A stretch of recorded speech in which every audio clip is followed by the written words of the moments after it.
Okay, guys, this is Wednesday's notes using trig identities. The first thing, usually, what you want to do is write in terms of sine and cosine, and then you want to continue with algebra to simplify. So here's an example of an identity that we already know, that tangent can be written as sine over cosine. And then if we multiply that by cosine x, the cosines cross out, and you're left with just sine.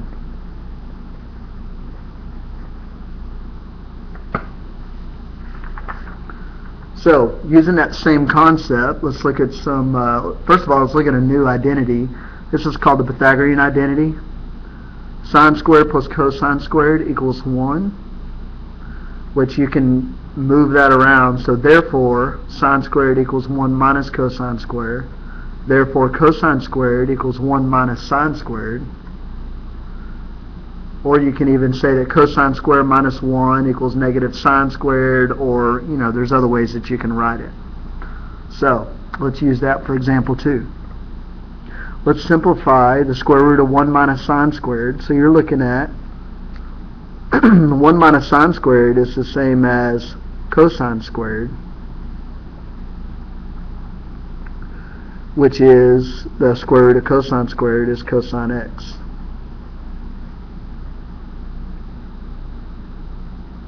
Okay. An example like number 3 here, sine x times cosine squared minus sine x.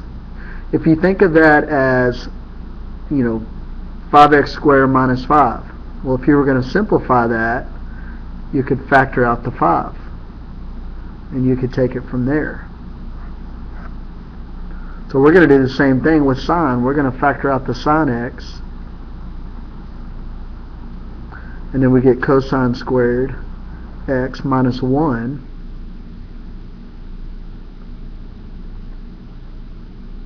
Well, cosine squared x minus 1 is negative sine squared, using that Pythagorean identity. So, completely simplified, we get a negative sine cube x.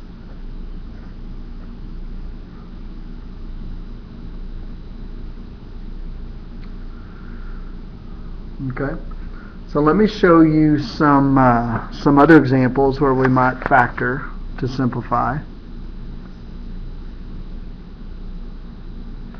There's one right here where I've got tangent squared theta plus 6 tangent theta plus 9. That's going to work exactly like we did with polynomials, where you have x squared plus 6x plus 9. If I factor that, I get x plus 3 times x plus 3.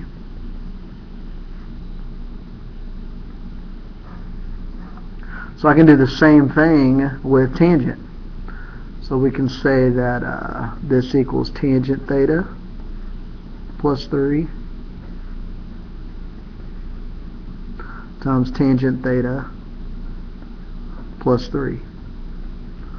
Or you can write it tangent theta plus 3 squared. If you FOIL that out, it goes right back to that original tangent squared theta plus 6 tangent plus 9. So here's another one. We have 4 tangent squared beta plus tangent beta minus 3. So we can say 4 tangent beta. Let's see, I need to subtract 3 there.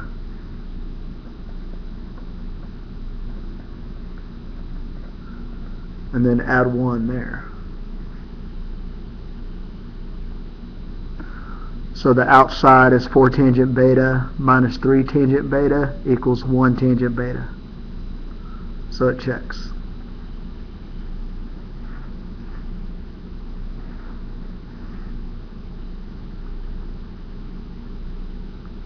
Okay.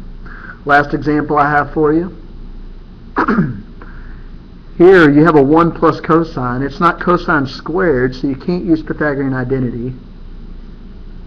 You have a cosine over sine, which is cotangent, but very rarely will you take it from sine and cosine and switch it to tangent or cotangent, unless you see that they're going to cross out or something like that. So what we want to do is get a common denominator and go ahead and add these two. So this side I can multiply by sine x over sine x.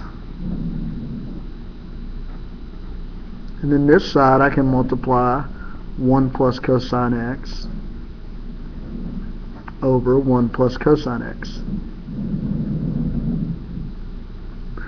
So here I get sine squared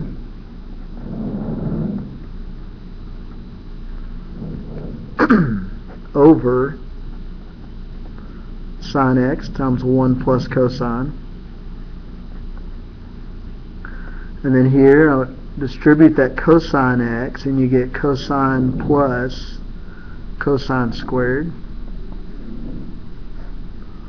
over sine x 1 plus cosine x.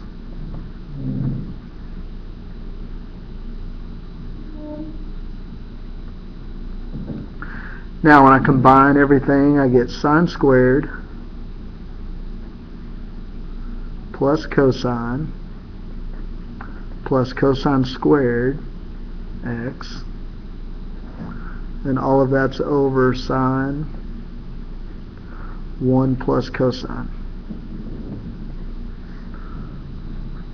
Now many students are wanting to cross out some cosines or sines. You can't do that because everything up here on top is attached using these plus signs. Can't break up a polynomial there. You have to cross out the whole thing, and obviously that's not going to take place. So what you need to notice is that you've got a sine squared and a cosine squared. When you add those two together, you get 1. So our numerator there is 1 plus that cosine, which is right there,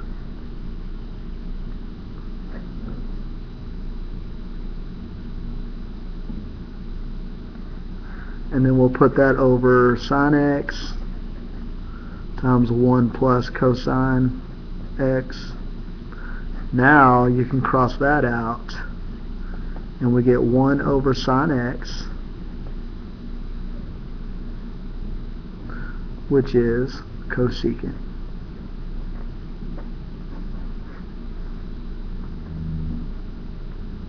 Okay? So we took it from that original problem all the way down to cosecant. We simplified it using those identities. Okay?